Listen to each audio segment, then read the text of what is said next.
This is Bob Meyers. Thank you for joining us today.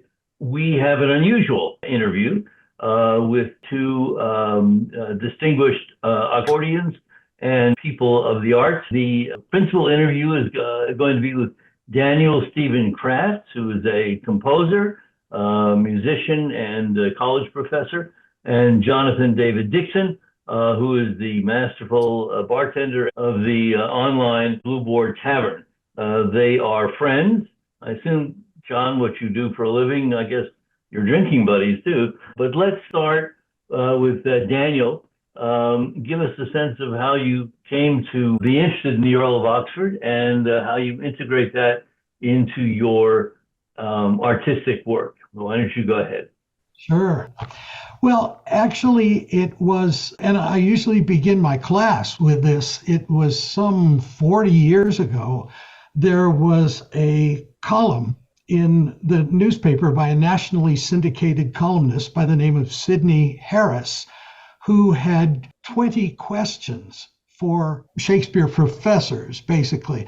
Apparently, he had published an original column, the first column, expressing doubts about the man from Stratford. And apparently, he got all sorts of hate mail from professors. And then he published this second column with 20 questions that he dared them to answer. I never saw the first column, but I saw the second one.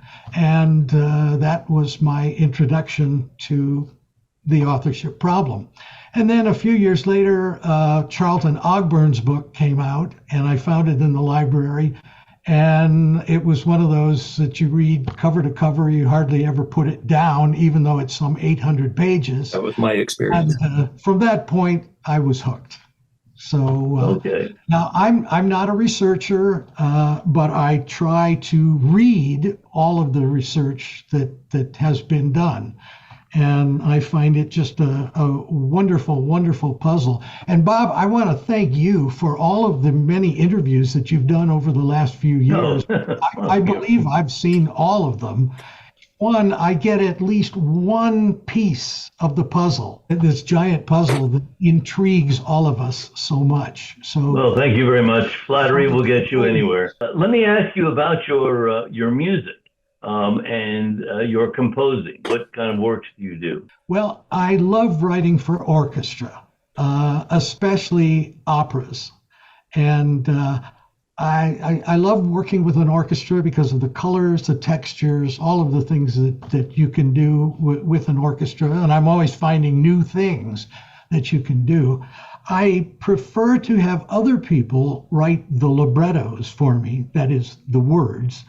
And actually, Jonathan has written 2 librettos for me. We'll get into that a little bit later. But when I always say, when I'm between librettos, I turn to the symphonic form. And a couple of years ago, I was I think I was actually waiting for a libretto from Jonathan. And I just happened to see, okay, my next symphony is going to be number 17. 17. Ooh. I heard that number before. Well, I knew immediately that I would have to make the authorship question the subject of this symphony number 17, which I entitled the Oxford Symphony. And for the first 3 movements, I took lines from the plays, particularly poignant lines regarding the authorship, I thought, from the plays. So the first movement is called A Spirit Raised from Depth of Underground, and that's a line from Henry VI, Part 2. The second movement, While Counterfeit Supposes Bleared Thine Eyne, and that from Taming of the Shrew. And the third movement is You Are Not Ipsa, for I Am He, which is the line that the clown Touchstone says to the peasant character William in As You Like It. And then for the final movement, I thought I had to set sonnet number 72, which has the really telling line, I think, says, my name be buried where my body is. And for me, that's really the crux of this whole question, really. It's a very emotional moment. Let Very. me switch and ask Jonathan about the process of writing words to Daniel's music. What is that process for you? Well, first of all, I'm going to leap in and say the reason I'm here is because the Shakespeare Oxford Fellowship has such a wide membership. I just want to tell you, Danny's music is gorgeous. And if any of you have connections to orchestras out there and want to use it to advocate for Edward de Vere, this would be a great way. It's beautiful music. Danny doesn't do weird academic music. It's gorgeous music. That said, yeah, Jonathan, you should tell them how we met. I didn't even know Danny was a composer. I went to his authorship class just on one weekend, and just to see what it was like and what kind of people would show up there, and if this bozo knew what he was talking about. And so we got along well. We were talking afterwards, and his class was really good. It was people who were open-minded, and I was talking to them afterwards, and it really was swaying people. So let me interrupt there. I have in my notes that Daniel teaches at the University of New Mexico. Is that where you guys met? Is that where this event took place? Yeah, it was like a continuing education sort of class for adults. I think other people like Tom Woosnam does them as well, maybe other members. So I went there and we were talking afterwards, and it turned out Danny was a composer. And then I sort of clicked and said, I think I read your How I Became an Oxfordian. So we just hit it off. So we arranged to meet and hang out. And doing that, I heard some of his music and was like, this is really good. So talking about operas, we were thinking we got to work together somehow. But nothing was seeming to click. I sent him a few short plays, and he said wouldn't adapt well to operas because it's, I think he said, almost too literary, and that adapting words to an opera needs a certain meter sort of beat feel to it. So finally, it came out we both like Halloween. So I said, are there any scary operas? He said, not many. The Turn of the Screw, maybe there's been a weird Frankenstein recently. So I said, how about a small chamber opera, maybe just a couple of singers, a couple of instruments, based on the creepy old comic books from the 50s, the EC comics like Tales from the Crypt. So I just said, I don't know how to do this. And Danny said, just write to a beat like ba-bum, ba-bum, ba-bum, ba-bum, or triplets, bum, bum, bum, bum, bum, bum, bum, bum, bum. And he said, then I could set it. So we were really flexible back and forth. I came up with a story, wrote words, expecting he'd change. I'd say, if you need to stretch something out to make a musical phrase make sense, we can just do it, and we can add words to it later and just shift it around. But it just worked really well, the two of us together, and we did this bizarre, he calls it Gonzo Opera, which is a real opera term, isn't it, Danny? Well, gonzo is an Italian word that means buffoon or fool. So in a way, it's intended to be a kind of an oxymoron in the sense that you have gonzo meaning wild and crazy, and then opera, which people today associate with things very, very serious and heavy and dramatic. So I would think that gonzo, from my recollection and my misspent youth, would be Rolling Stone, plenty of drugs, and Hunter Thompson, and Hunter Thompson flailing. Now, are you talking that kind of gonzo or just unconventional opera? Well, both really. And this we don't, by the way, we do not endorse drugs on this program. I just want to make that clear to everyone.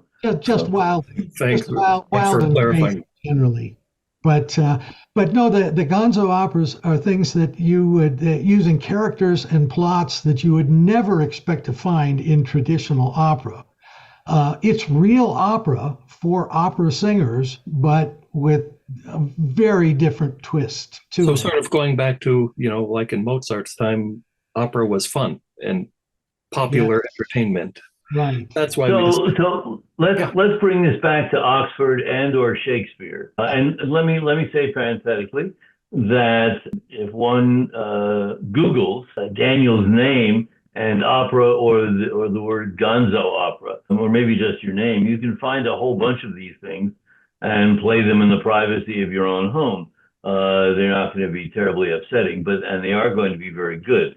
But let's focus on Oxford and Shakespeare here, and how either the two of you worked out a collaboration, or why, Daniel, you wanted to focus on Oxford's life. There's a bit of it on the internet. I think it's the fourth movement and Symphony 17. I found it very elegiac and very beautiful.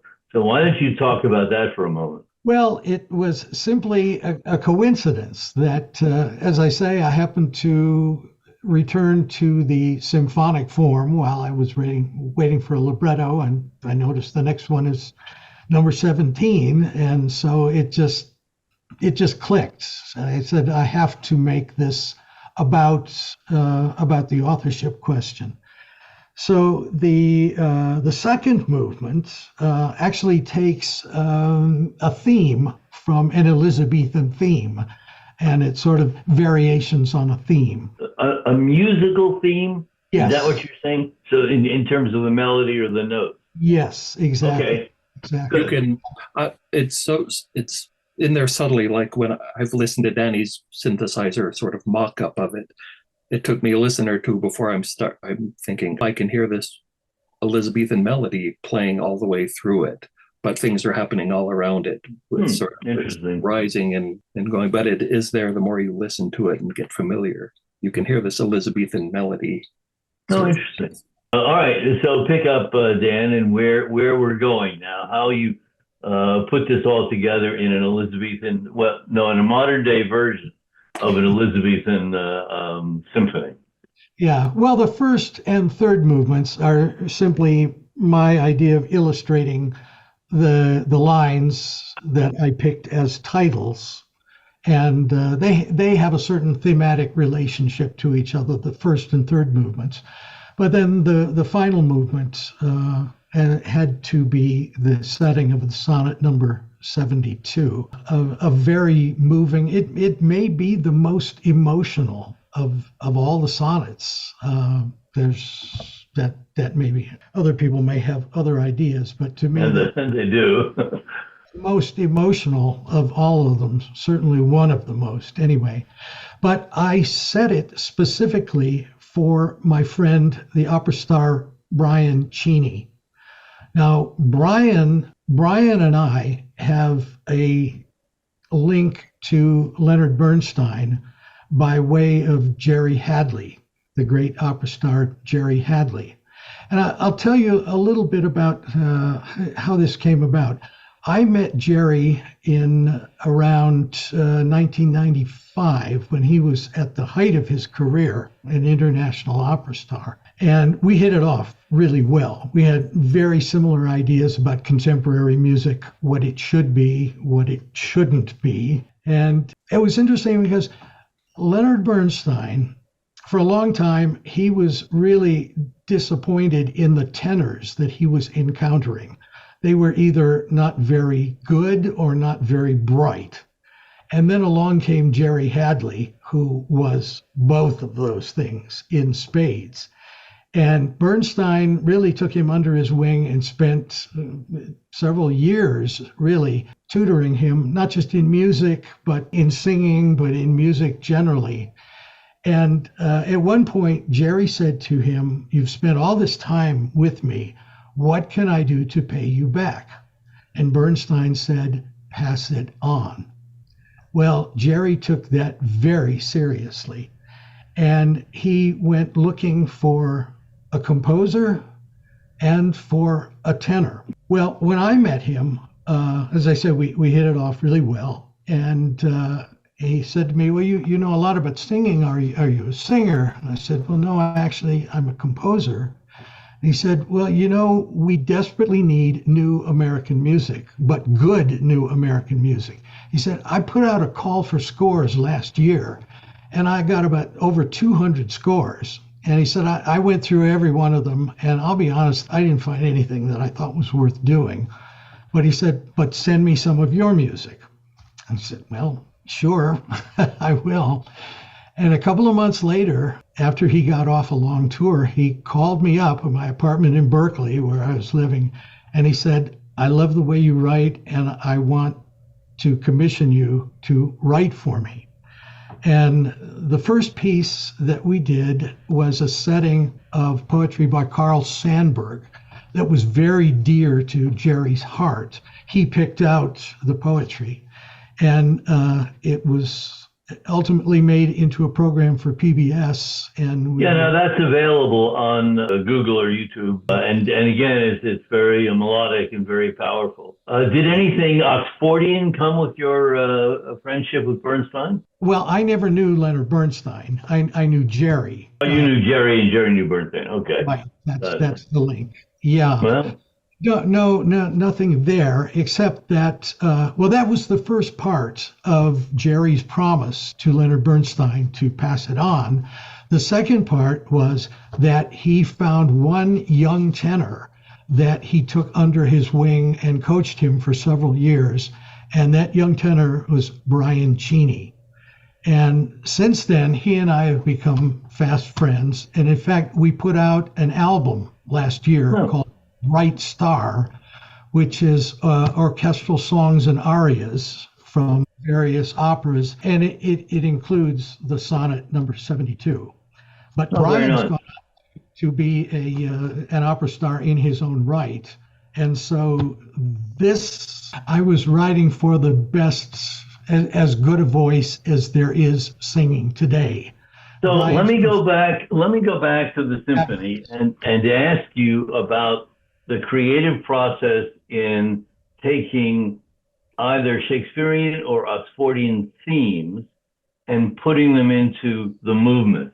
I mean, simple stuff like, how long does it take? How long did writing that symphony take you? Not very long. This one was pretty quick. I usually write fairly quickly. People often ask me about the process of composition, and to tell you the truth, I really don't have much of an answer for people other than I hear voices. I hear voices in my head and I write them down.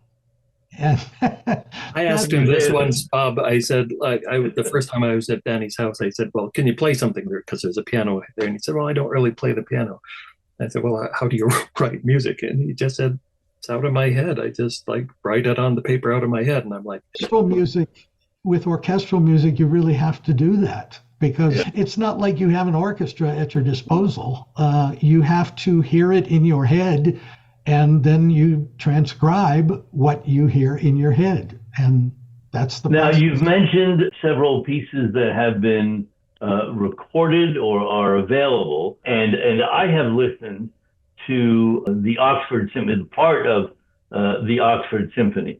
Do we have any concertizing coming up? Is there a place where I can cash in my frequent flyer miles and go to hear your stuff? You don't need anything special. It is up on YouTube. And okay.